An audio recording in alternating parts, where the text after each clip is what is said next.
What's up, everybody? It's your boy Pascal. We are here at the Clayton Plaza Hotel, getting an exclusive sit down with the incredible Aries Spears. What's up, man? What's up, man? How you doing, How you bro? doing, man? What's going on, baby? I appreciate you sitting down with me. It means a lot, man. It's all good, brother. Yeah. All good. Yeah. So how you been? Like, how's St. Louis treating you since you've been here? It's all good, man. You know, I don't get a chance to do a whole lot because we come in, we kind of hibernate during the day, do a little bit of press, and then chill out till showtime, and then go do what we got to do. Yeah. How was the press hustle for you today? Was It it? was good. It was good. It got off later than I thought it would, so I kind of thought it might interrupt what we were supposed to do, but hopefully it all worked out. I got a partner. Not a partner. My man partner. My man Terrence, who was real close with the Tories, Guy and Joe. And he used to do, I forget, it shifts so much. But one of the black nights in LA, when they would do comedy, and Terrence is from here. So I gotta call him because I keep forgetting. I don't remember until I come back in town. Yeah. St. Louis, this is one of the spots where due to the black strip club scene, I done got some of my best ass out here, dude. I'm telling you, those strip clubs are dangerous out here. Oh, well, they all dangerous. I was gonna ask you about that, but I warm you up into it. No, let's jump right into it. This is conversation with no strip clubs, though. Yes, this is conversation with no condom. This is raw talk, baby. Verbal convo with no condoms, baby. All day, man. I remember, and it was back in the day when I was so younger, and I remember she had a construction outfit on. Oh. Yeah. Anyway. Do you remember her name? Yeah, though? I don't. If I remember her name, that means like Sapphire, Sparkle, listen, or something like if that. you remember the name, the snatch was garbage. I don't remember her name. So let me ask you something. Like, when you first got started with this whole, you got into comedy, I mean, you were like 15, 16 years old. 14 years old, but you were on Def Comedy Jam. When I was 16. 16 years old, bruh. What was that like? It was surreal because growing up as an 80s baby, Eddie Murphy, like to so many cats in the game was the influence. Right. And not like Pryor wasn't, because Pryor, of course, is the true OG, but that was my dad's era. You know what I mean? Like Ali was his era, Tyson was our era. Right. So Eddie was our era. And, I just did my homework, and Eddie and I share the same birthday, same astrological sign. So I took all that as motivation, both from New York. So I said, you know what? He started at 14. Right. Let me start at 14. That's what's and the real brain behind Def Comedy Jam, I know Russell Simmons' name is stamped on it, but the real brain behind it was about a guy named Bob Sumner out of East Orange, New Jersey. And he really started Def Jam. He brought it to Russell and Stan Latham and introduced the world to, Bill Bellamy and everybody from Cedric and Steve Harvey and Eddie Griffin and on and on and on. So to be a part of something like that at that age and be the only person to having done it at that age, it has its place. Yeah. And people know it. And so you look back at it and it's like, yeah, I'm 44, which is still young, but in terms of how long I've been doing it, I don't want to use the word prodigy because I think that's overblown. Not overblown, but I don't want to be too dramatic. Right. But yeah, I've had the gloves on since I was a tyke. I feel young tyke, young lad. But let me ask you that, like, how did you find out that you were like? When did you realize that you were so funny though? Like, you just wake up one day and go, damn, I'm funny. No, I think I always had a natural knack for making people laugh and wanting to be the center of attention, and doing that. I never knew that was going to be it. I kind of felt like I always wanted to be somebody, always wanted to be famous. Right. So I thought I was going to be a fighter professionally, but I love pork too much. So pork is the pussy of meats. And I was going to be a rapper, but I don't have the mind capacity or the patience, rather, to really do that. But comedy always just kind of felt natural to me. Yeah. That's incredible. I mean, like, when you first, like, do you remember can you go back and relive the first time you went on stage at 14? I mean, what was the feeling like? Were you nervous or were you just hyped up? Like, what was that feeling? I'm nervous as hell. I get nervous to this day. You know, I get the bubble guts to this day. Still? Yeah, absolutely. So do you have a ritual? Do you have like a you know, I try to bury myself in my music with my headphones on and okay. kind of gauge the crowd and look at the audience and see where the defense is, what the defense is going to give me. Yeah. You know, because I'm not one of them dudes that go to the comedy club and hide out in the green room till showtime, and then when I'm done, I'm back in the green room and you never see me again. I like to, one, make the people feel like I'm a man of them. Right, so right. you more likely will catch me on a bar stool throwing one back, and we can chop it up or whatever. But a lot of times I just like to gauge the crowd and see, okay, that person right there shouldn't have no business with that outfit on. All right, that bitch is too big. Look at that hat, you know, and just try to pick out what could possibly happen. Right. Oh, they clearly drunk over there, so I got to prepare for that nonsense. Right. So I just like to size up the crowd, you know. That's what's up. Yeah. And I mean, are you always? Oh, and to answer your question. Yeah. First time on stage, living in New York, the Improv would do these, you know, basically pull a number out of a hat. So me, my mother, and my sister went down to the Improv to try to get on, where you would stand outside, and finally when they opened the doors, everybody fill out a number, put it in the hat, and if they picked your number, you went on stage. None of us got it. So then someone suggested to me, go to Harlem, Uptown Comedy Club. So I went there, and I remember I got on stage, and I didn't even really have material. I just did impressions. So I did Jack Nicholson, James Brown, and I want to say Eddie Murphy doing Pepsi commercials. And it worked. It killed. So from there, I was just like, okay, the bug is bitten me. Right. Yeah, and I've been with it ever since. Dang. So aside from Eddie Murphy, who are some other comedy influences? Pryor, Murphy, and flash forward to today. God rest his soul. Patrice O'Neal was one of the baddest motherfuckers to ever touch a mic. Yeah. I mean, this dude was Biggie in his prime. I mean, this, and Dave Chappelle. I think Chappelle, Patrice, Bill Burr, monsters. Right. Absolute monsters. Now, do you think that Dave Chappelle do you think he changed his approach to comedy? Or Not has at it all. always been the same? Not at all.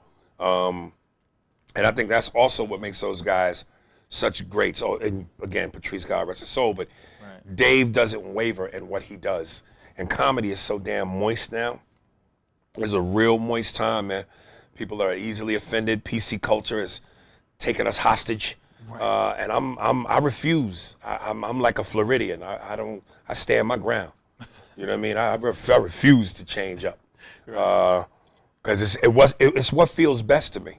You know what I mean? Good comedy makes you uncomfortable. Big comedy makes you feel like you shat your pants. Right. You know what I mean? Good comedy makes you think, challenges you, it offends you. So if you can do all of that and then kill them gutturally, and have them wiping their tear ducts, you got it. What do you think about the commercialized side of stand-up comedy? People like Kevin Hart, that have become more commercialized. There's nothing wrong with that. That's called major success. Right. And there's a lane for that. That's the lane. But there's also a lane for the hoodlums and the hustlers. Right. I'm not saying that's what I'm trying to be. That's not saying I'm not saying that's what I am. But I'm not da da ba ba ba. Maybe at one point I can. I know if given the opportunity, would I clean it up? Would I refuse it? No, that would be bad business. Of course. So of course I would do what I gotta do. But again, what feels best to me is the mom and pop shops, where or the places where they barbecuing, meat outside the strip club. Right. You know what I mean? And I know plenty. I know a couple spots east side. White styrofoam cups with liquor in them. Exactly. You know what I mean? That just feels a little bit better to me than honey, I'm home. Right. You know what I mean? No, I feel you on that. So then, tell me your experience with MADtv. You were on there for a good long time. So obviously, I'm assuming you enjoyed it. So I did. I enjoyed it up until the Titanic hit the iceberg. What was the iceberg and what was the iceberg? Just a lot had changed. Some of the talent that had left, I don't think got replaced with talent equally as up to par. Okay. The writing had digressed. I think from season 3 till about season 6, you know, we were a well-oiled machine, and we were coasting. And then somewhere along the way, and it's to be expected, the longer you stay around, longevity is hard to maintain. A certain amount of excellence is hard to maintain. So you're going to go through ebb and flows, and I just think it was going through an ebb and flow. Oh, yeah. And by that time, a lot of the people who I came in with had left. Yeah. So it just wasn't fun for me as much. I didn't look forward to coming to work as much. But, you know, it was a good experience for the most part, yeah. I bet. Yeah. You know? So, and I know that you have, like, obviously you've moved on, you're doing some stand-up. Now you have a podcast called Spears and Steinberg. Yeah, a.k.a. the Jew and the Jerk. Yeah. So tell me a little bit about, like, what do you guys cover on that show? Like, what do you guys Everything. Talk about? Okay. You know, again, it's a safe haven for those who are seeking refuge from political correctness. Okay. You know, we're going to say the F word, you know, fuck and faggot, but it's going to come within a context. Right. It's going to come with some meaning. I mean, we ain't out here saying it to be saying it, because then it's hate speech. You know, the truth is to always try to make it funny, to always keep it within the context and the confines of humor. And if you got something intelligent to say behind it, mwah. But I'm not going to sit and curb how I talk, how most of us truly talk, behind closed doors, sometimes not behind closed doors, but it's just the intentions behind it. Yeah. I'm allowed to have a point of view. We should all be allowed to have a point of view. Whether or not you agree with it, whether or not it fits your narrative, is neither here nor there. Right. It wouldn't be America without Exactly. It. So, you know, listen to what we have to say. If it works for you, great. If it doesn't, you know, check the next one out. Right. So we cover everything, man. But we open, we honest, we raw. Right. You know, like I said, it's talk without rubbers. Talk without rubbers. I like that. I like that. So you also have this new movie called The Chase. Yeah, Chase. Oh, yeah. sorry, Chase. Yeah, sorry. yeah. Independent joint by my man Michael Rossi, up and coming filmmaker. You know, who knows? There's no guarantees in this business. Right. It feels and seems like a good movie based on what I've seen and based on what the script said. But whether or not, how it comes out, when it comes out, this business is funny, man. Yeah, this is a funny business. So knock on wood, I hope it do what it's supposed to do. You never know. You don't know. Pop off. We'll see. You never know. So, you know, what do you do when you get a chance to, like, chill? What is that one thing that you like to do when you get to have time off and relax?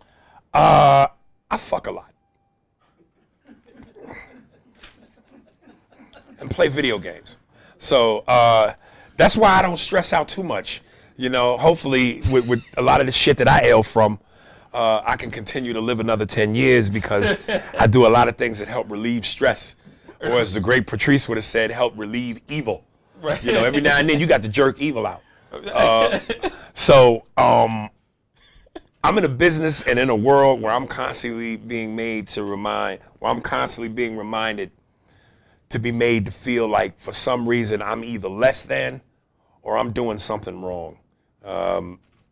And between ex-wives and lawyers and the bullshit and the president and all this crap that is Hollywood and the hypocrisy, I should probably have more gray hairs than I do.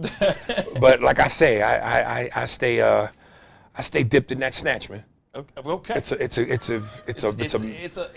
a wonderful thing. It's like facial cream. It take care of all your zits and problems.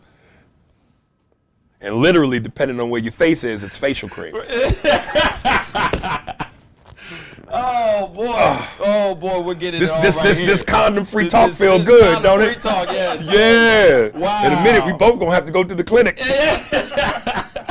I'm itching for baby. Bumps growing from random ass spots. Yeah.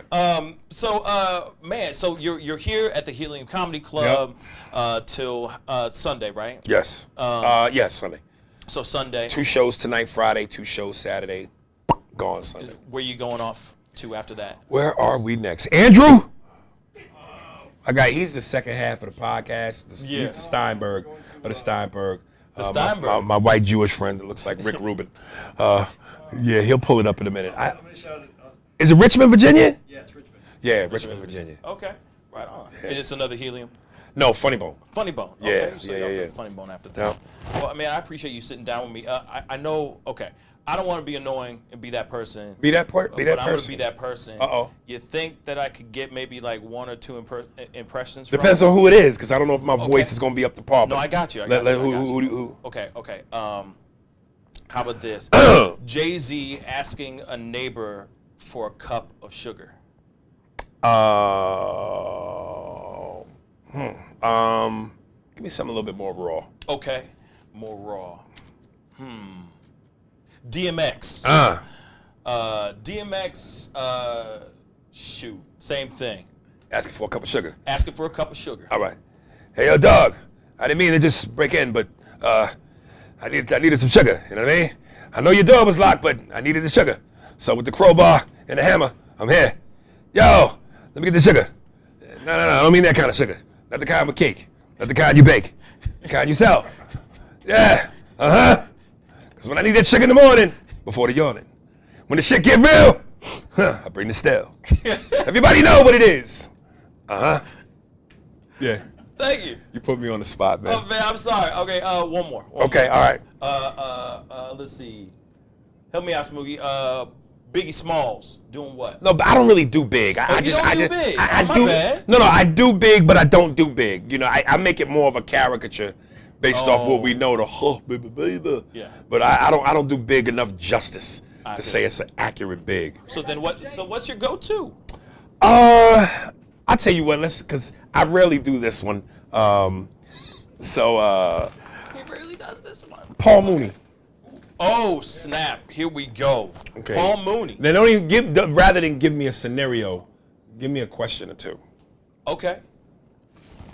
So Mooney, I understand that you had a really good relationship with Richard Pryor. Yes, brother. Richard. What was it like writing for Richard Pryor? I'm trying to answer you, nigga. Stop interrupting me.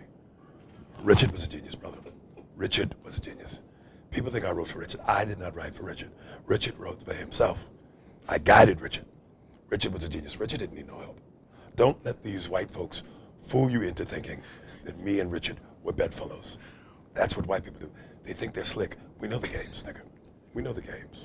Wow, I'm gonna clap to that one. That was unbelievably spot on, man. Wow. I said give me 2 questions, nigga. Oh, 2. Okay, 2. Well, shoot, Mooney. You know, I understand that you've been getting back onto the stand-up circuit lately, or in the past. How's it been going? The same way it's always going. Everybody knows me. I'm a legend. I invented comedy, nigga. If you go back far enough in the caveman days, those drawings in the caves, I wrote them. Those were the first jokes. I wrote those jokes, nigga. You made those hieroglyphs. I made the hieroglyphics. If they tell you anything different, they're lying to you. All right, Paul Mooney, man. Yeah. Well, shoot, man, that's amazing. One last question. Okay. When it comes to and just as yourself, yes, of course, I just want to know, like, where do you find these? Like, what is the trick to impersonations? Like, how are you finding those tones and those notes? It's not a trick. It's just a gift. It's like people who know music. They have an ear for tone, inflection, rhythm, riffs, hitting notes. So, you know, I thank God, man. He gave me that. Wow. So, you know, when I hear a note or a certain tone in a voice, you know what it is. It's like, I don't know if my voice is up to par now, but if you notice with Denzel, you hear that? That's Denzel when he, all right, everything that I'm doing. Oh, yeah. You know, it's a thing, yeah. So, you know, Al Pacino, the gruff, hoo-ah, this guy here is fucking good. So and the cadence of it. Huge ass. Yeah, you know what I mean? Yeah. So I see what you mean by that. So when you're at home, one last question. Sorry, I lied. Yeah. One last question. So when you're at home, what is is there like a voice that you always do? Like, is there a voice that, like, behind closed doors you just seem to always find yourself making that? Nah. Maybe when I'm trying to see if I can do somebody, you know. Like I really wish I could have done Obama, and I've seen so many dudes do it well. Yeah. But there's when impressions, there's the voice, and then there's the cadence. Right. Some dudes have the cadence, but they don't have the voice, and vice versa. Right. When you can marry the two, Now that's perfection. Like I know Obama's cadence. Right. My daughter Sasha Malil. Here in America, we all want hope. Now that's the cadence, but I don't have that voice down. That's not you know bad, what I mean? though. That's all right. But I've heard other dudes do it way better. My fellow Americans. Right. But I hear too much of you. Yeah. Yeah, I can still hear you. Yeah, you still hear when me. you lose yourself Yeah. and become the voice, that's when the stew is ready. That's dope. Yeah. I'm gonna have to. I don't do impressions. But you want to, because you've already tried two. I've already tried to sneak two in there. Yeah. Yeah. Yeah, I've tried. I can tell you got a thirst for it. I got a thirst for it, but Yeah. I don't have it like you do. It's all good, baby. It's all good, baby. Well, anyway, thank you, man, for being here. You got it. Shoot. And one more again, Spears and Steinberg, available through Google Play, iTunes, Apple, Spearsberg.com, and follow your boy on Instagram, Aries Spears, Patreon, Cameo. There it is. There it is. Yeah. And be sure, people who are watching this in St. Louis, he is right here at Helium Comedy Club. Let's go that camera. Yes. One more time. Go check him out at Helium Comedy Club. He's going to be over there till Sunday. Like I said, he's got 2 shows today. 2 shows tonight, Friday, 2 shows Saturday, and I'm out of here. And then he's out. So go and check him out over there. You know, they got that great comedy club over in the Galleria. So go check him out. Anyway, one more time, Aries Spears, man. Thanks, sir. I appreciate you, brother. You got it, baby. Thank you. What's up, guys? It's your boy, Pascal. Thank you guys so much for checking out this video. I hope you guys enjoyed it. But if you want to check out some more of our stuff, we got some great interviews, skits, parodies, and other great music. Go and click that like button on the Facebook page. And also, we do have a YouTube channel. Go hit that subscribe button real quick. It would really mean a lot. We got other great stuff over there as well. Anyway, thanks so much for watching. Much love to you guys. Peace. That boy is good. Pascal. You are now rocking with that dude Pascal. We be going wild.